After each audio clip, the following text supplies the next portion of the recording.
I never thought I'd find myself in this position, staring at the walls of my own home, feeling like a ghost in my own life.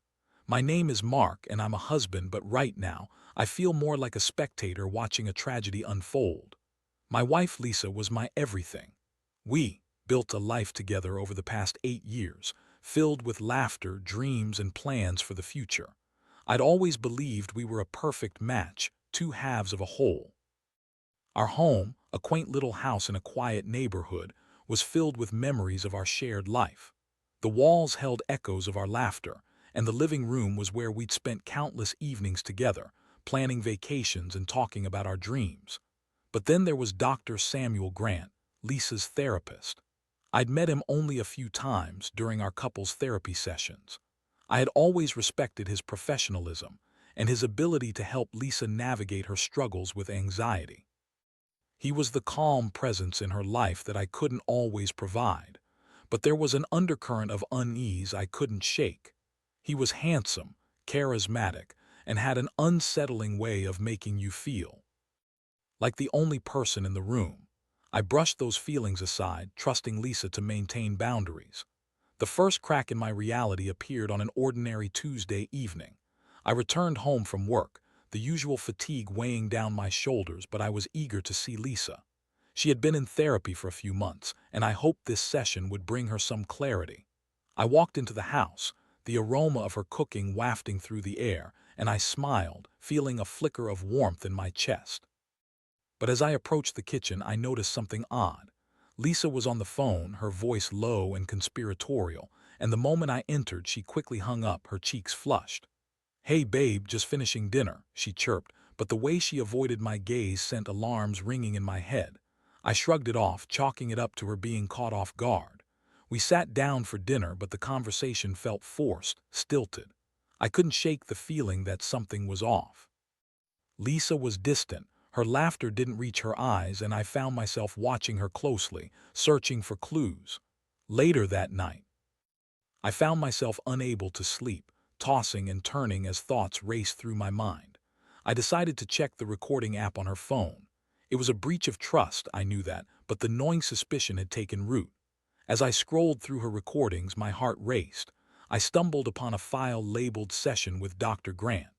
My hands trembled as I pressed play, and what I heard shattered my world into pieces. Their voices filled the darkness of our bedroom, intimate and raw.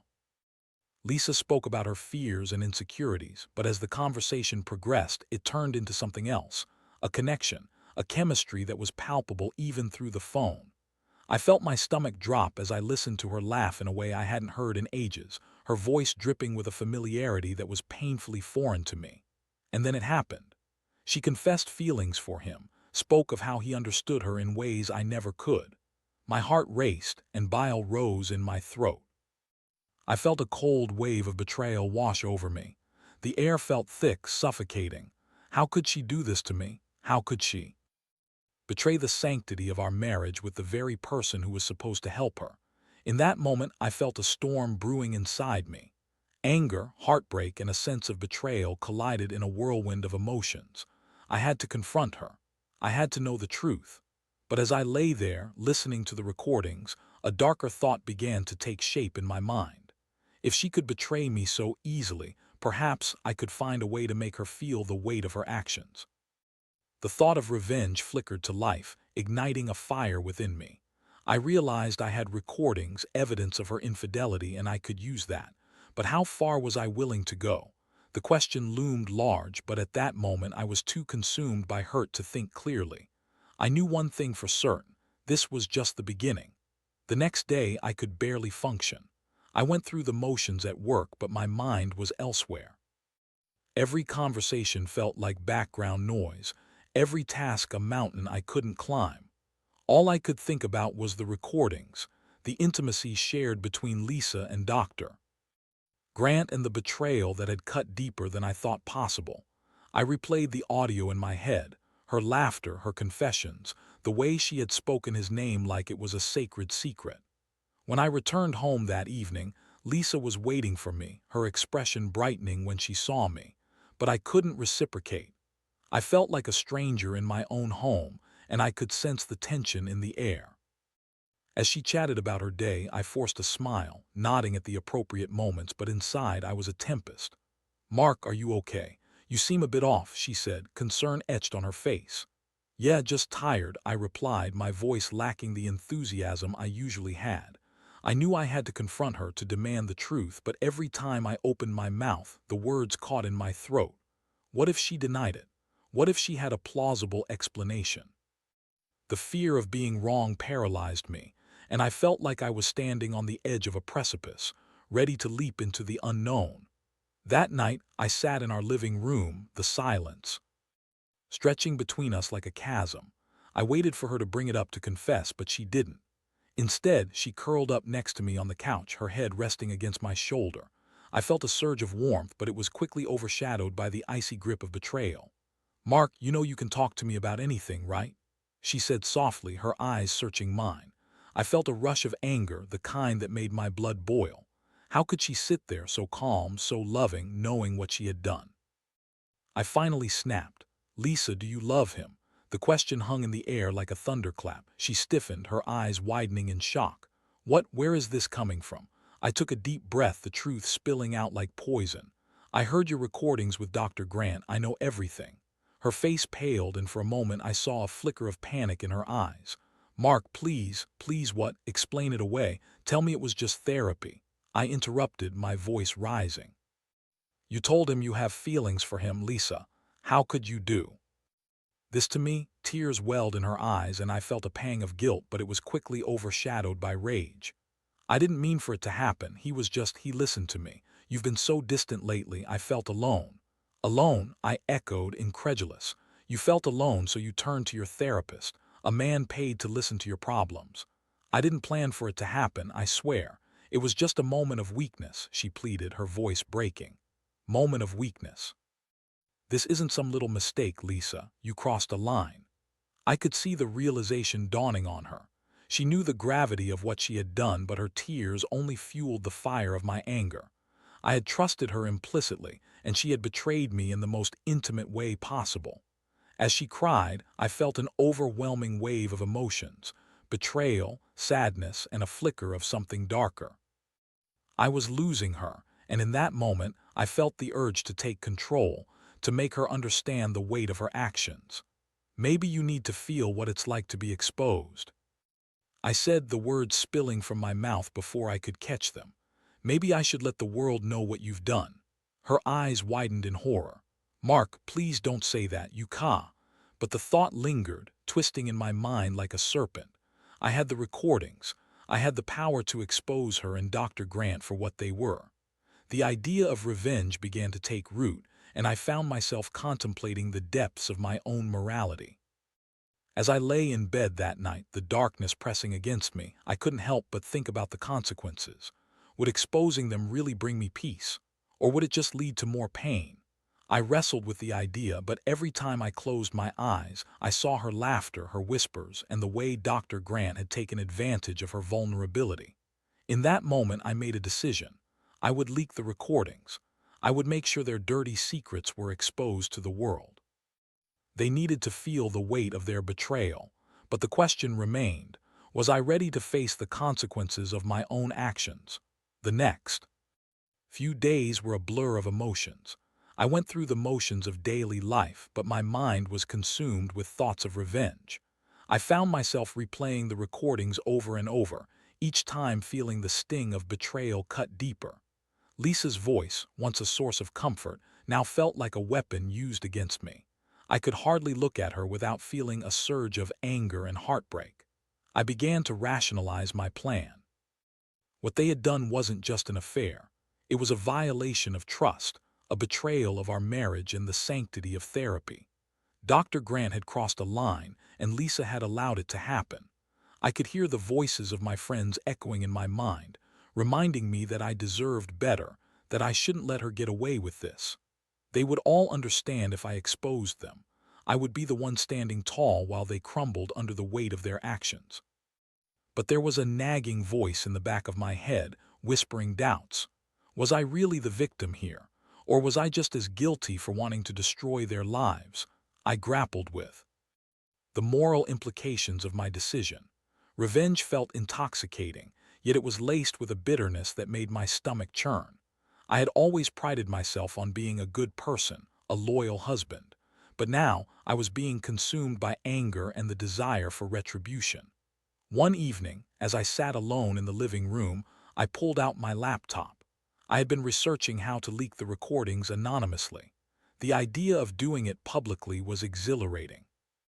I imagined the headlines, the scandal, the fallout.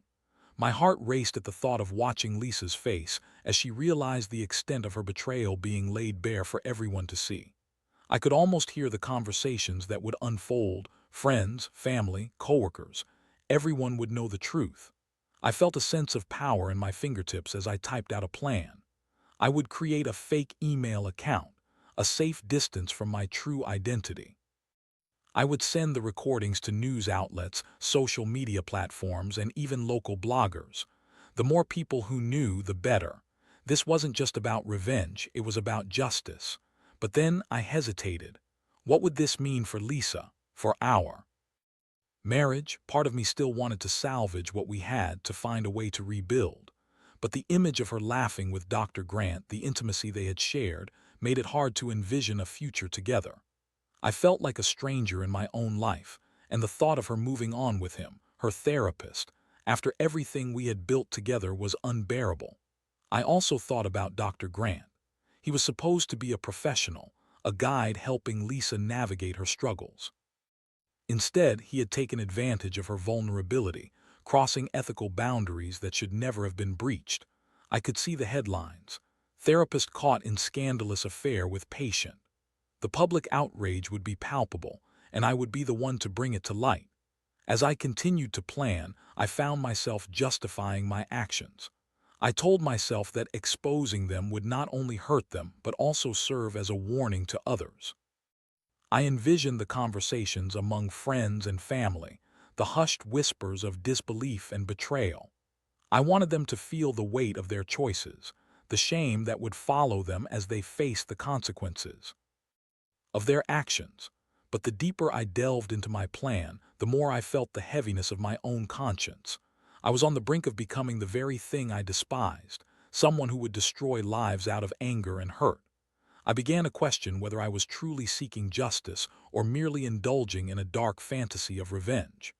One night, as I lay in bed next to Lisa, who was peacefully asleep, I watched her face in the dim light. I felt a pang of longing mixed with rage. I wanted to reach out and shake her awake, to confront her once more about her betrayal.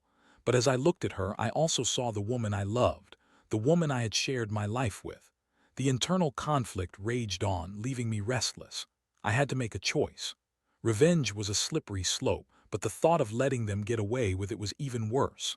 I was torn between love and anger, between the desire for justice and the hope for reconciliation. As the days passed, I made up my mind.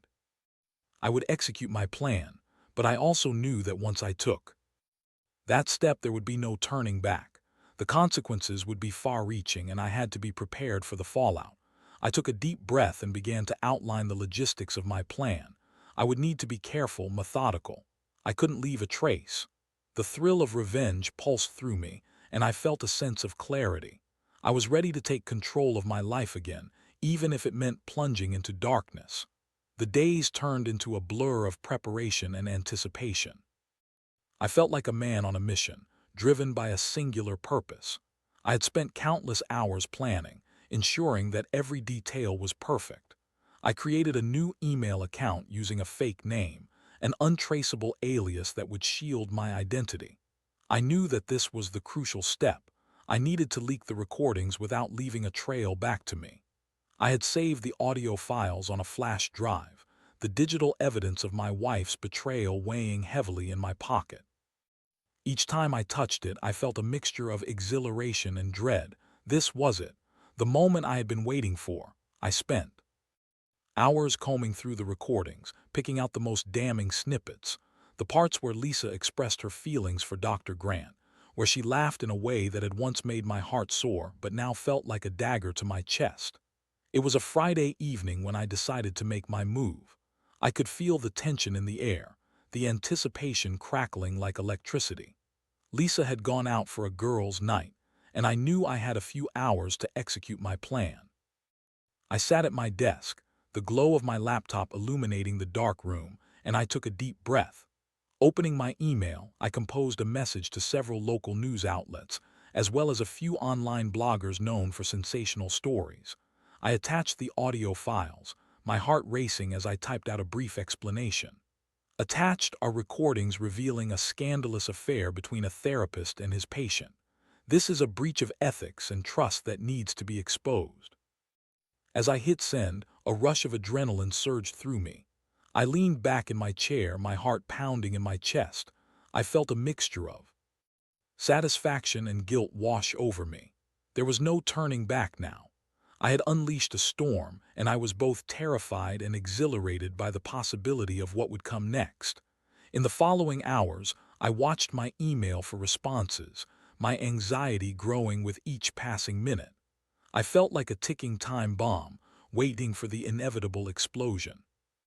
The house felt eerily quiet, and I couldn't shake the feeling that I was being watched, as if the walls themselves could sense the darkness that had taken root in my heart. When Lisa finally returned home, I put on my best poker face, trying to act as if everything was normal. She walked in, her laughter trailing behind her, and for a moment I felt a flicker of the love we once shared. But then I remembered the recordings and the betrayal, and that flicker was extinguished. "Hey, how was your night?" I asked, feigning nonchalance. "It was fun, just a few drinks with the girls," she replied, her eyes sparkling. "I missed you, though." I nodded, forcing a smile. "Yeah, I missed you too." The evening dragged on, and as we sat on the couch together, I felt a growing sense of dread. I knew that soon her world would come crashing down. I could almost hear the clock ticking, counting down to the moment when she would realize the gravity of what I had done. It wasn't long before the first response came in. My phone buzzed with an email notification, and I felt my heart race. I opened it quickly, my breath catching in my throat. A local news outlet expressed interest in the story and requested more details. They wanted to know if I could provide any additional context or statements. I felt a rush of adrenaline as I realized that my plan was taking shape. Over the next few days, the story began to gain traction. I watched as the news outlets started to publish articles, the headlines bold and sensational. "Therapist caught in scandalous affair with patient" flashed across my screen, and I felt a mixture of satisfaction and horror. The world was starting to know the truth, and I was at the center of it all. But with each passing hour, the weight of my actions began to settle heavily on my shoulders. I had wanted to expose Lisa and Dr. Grant, to make them face the consequences of their betrayal, but I hadn't anticipated the fallout. As the articles spread like wildfire, I began to see the impact it had on my life as well. Lisa's phone began to blow up with messages from friends, family, and colleagues. I could see the confusion and hurt on her face as she read each notification. She looked at me, her eyes wide with disbelief. "Mark, what is happening?" she asked, her voice trembling. I felt a pang of guilt wash over me, but I quickly buried it. "I don't know, babe. Maybe it's just a rumor," I replied, trying to maintain my facade. But deep down, I knew that the truth was out there, and there was no escaping it. The next morning, as I prepared for work, I turned on the news. The story was everywhere, plastered across the screen. My heart sank as I watched the anchor discuss the scandal, outlining the details of the affair with a level of excitement that made my stomach churn. Now, there was no denying it. Lisa was being publicly humiliated, and Dr. Grant's reputation was in tatters. I felt a mixture of triumph and regret. The revenge I had sought was unfolding before my eyes, but at what cost? As I drove to work, I couldn't shake the feeling of impending doom. I had unleashed a storm that was spiraling out of control, and I was left to grapple with the consequences. Would this really bring me the closure I sought? Or had I just plunged us both into a nightmare from which there would be no escape? The fallout was immediate and brutal. As the news spread, the once warm and inviting atmosphere of our home transformed into a battleground of accusations, tears, and resentment. The morning after the story broke, I woke up to the sound of my phone buzzing incessantly. It was a barrage of messages, friends checking in, family expressing shock, and a few acquaintances reaching out with sympathy. I felt like I was drowning in a tide of chaos. Lisa was a shell of her former self. She sat on the edge of our bed, her face pale, eyes red-rimmed from crying. "Mark, how could you do this? You've destroyed my life," she cried, her voice trembling with disbelief. I felt a pang of guilt, but I quickly swallowed it down. "You destroyed our marriage, Lisa. You betrayed me with your therapist. How could I let that go unpunished?" "By exposing me," she shot back, her voice rising. "You've made this a public spectacle. You don't get to decide how I suffer." I could see the hurt in her eyes, and for a brief moment I felt the weight of my actions crash down on me. Had I really thought this through? What had I hoped to accomplish? Was it justice? Revenge? Or simply the need to lash out in my own pain? As the day progressed, the phone calls began to flood in. Friends who had once supported us were now questioning everything. "Mark, is this true? Did you really leak those recordings?" I could hear the judgment in their voices. My own friends seemed to be distancing themselves from me, their loyalty wavering under the weight of the scandal. The worst part came when I received a call from my boss. "Mark, we need to talk. This situation is affecting your work, and we can't have this kind of distraction in the office." I felt my stomach drop. My professional life was crumbling alongside my personal life. As I sat in my office, staring blankly at my computer screen, I felt the walls closing in. I had orchestrated this grand plan of revenge, but now I was the one facing the consequences.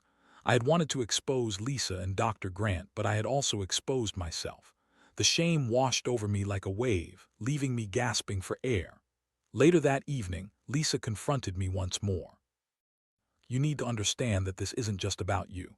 I'm the one who's suffering the consequences of your actions. Don't act like you're the victim here," I snapped, anger boiling over.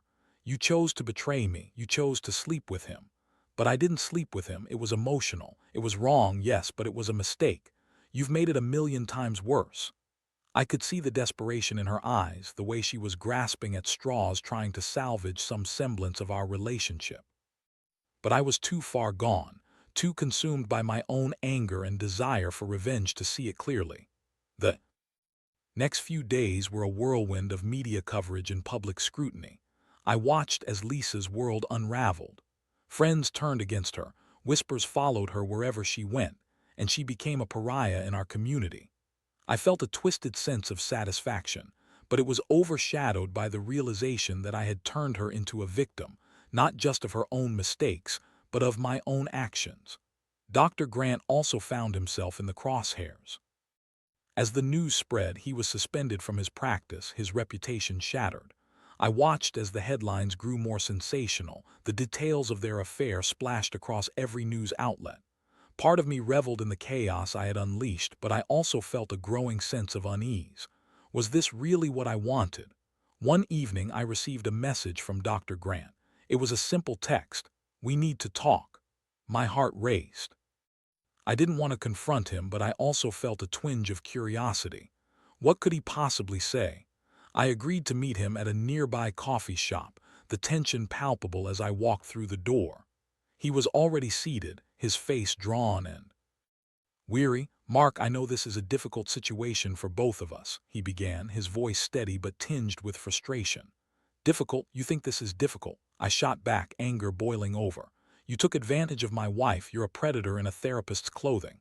"Look, I'm not here to fight," he said, raising his hands defensively. "I'm here to explain. Yes, I crossed a line, but Lisa was vulnerable and I didn't handle it well. I never meant for it to go this far." I felt a surge of rage. "You're trying to shift the blame onto her. You're the adult here. You're the one who should have known better." I know," he replied, his voice strained. "But you've made this public, Mark. You've destroyed lives. You need to consider the consequences of your actions." His words hit me like a punch to the gut. I had been so consumed by my own anger that I hadn't stopped to think about the fallout. I had become the villain in this story, and I was dragging everyone down with me. As I left the coffee shop, I felt a heavy weight on my shoulders. The anger that had fueled my revenge was beginning to dissipate, replaced by a growing sense of regret. I had wanted to make them pay, but in doing so, I had made myself a prisoner of my own choices. I returned home to find Lisa sitting on the couch, her eyes red and puffy from crying. I felt a pang of guilt, but I hardened my heart. "What do you want me to say, Lisa?" I asked, my voice cold. I want you to understand that this isn't just about revenge. It's about us, about what we had. I made a mistake, but I never stopped loving you, she said, her voice trembling. In that moment, I felt the walls I had built around my heart begin to crack. I had wanted to destroy her, but I realized that I was destroying myself in the process. The consequences of my actions were far-reaching, and I was left grappling with the reality of what I had done. I stood there, torn between the desire to hold her and the anger that still simmered beneath the surface. The path I had chosen was one of darkness, and I was beginning to see the light of the truth, even if it was painful. Maybe it's time to start talking about what we can do to fix this, I said, my voice softer now. But as I looked at her, I knew that the road ahead would be long and fraught with challenges. The consequences of my actions were just beginning to unfold, and I had to face the reality of what I had done. The days that followed were a whirlwind of emotions. I felt like I was living in a fog, trying to navigate the wreckage of my life. The initial thrill of revenge had faded, replaced by a heavy burden of guilt and regret. I had exposed Lisa and Dr. Grant, but in doing so, I had also exposed the fragility of our marriage and the depth of my own pain. Lisa and I began to talk more openly, delving into the hurt and betrayal that had driven us apart. It was uncomfortable, raw, and often painful.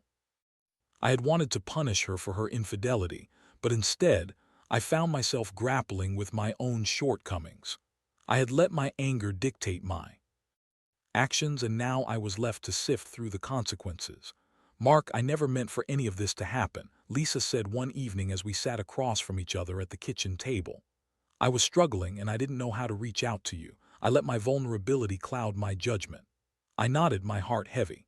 I understand that now, but what you did, it shattered my trust. I felt so alone, and instead of confronting you, I chose to lash out. I let revenge consume me. She reached across the table, her fingers brushing against mine. I know I hurt you. I can't take back what happened, but I want to try to rebuild. I want us to be okay again. I looked into her eyes and saw the sincerity there. The anger that had fueled my actions began to dissipate, replaced by a flicker of hope. I want that too, but it's going to take time. We need to be honest with each other, and we need to work through this together, I replied, my voice steady. As the days turned into weeks, we began to navigate the rocky terrain of rebuilding our relationship. It wasn't easy. There were moments of doubt and pain, but there were also moments of vulnerability and connection. We started attending couples therapy again, this time with a different therapist who could help us work through the mess we had created. Dr. Grant's life had unraveled as well. I watched as he faced the consequences of his actions, and a part of me felt a sense of justice. He had taken advantage of Lisa's vulnerability, and now he was paying the price. But I also recognized that I had played a role in this chaos. I had let my anger spiral out of control, and the repercussions were far-reaching. As I sat in therapy, I began to reflect on my motivations. I had sought revenge, wanting to expose their betrayal, but I had also exposed myself. I had revealed my own insecurities, my own pain, and the darkness that had taken root in my heart. I realized that revenge had not brought me peace. It had only deepened my suffering. One evening, as I walked through our neighborhood, I noticed the vibrant colors of the sunset painting the sky. The beauty of the moment struck me, and I felt a sense of clarity wash over me.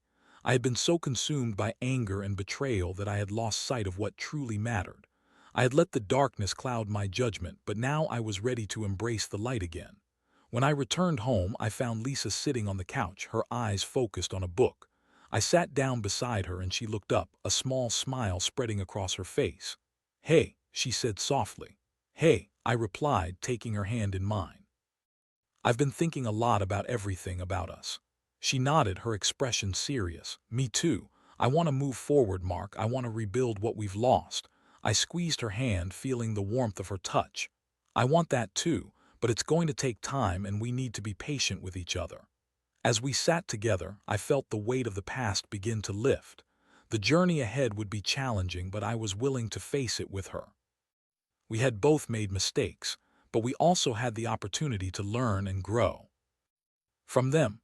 In the end, I realized that revenge had not brought me the closure I sought. It had only deepened the wounds. What I truly needed was understanding, compassion, and a willingness to forgive, not just Lisa, but myself as well. As I looked into her eyes, I felt a sense of hope. We were both broken in our own ways, but together we could begin to heal. The path to recovery would be long, but I was ready to take that journey with her, embracing the uncertainty and the possibility of a brighter future.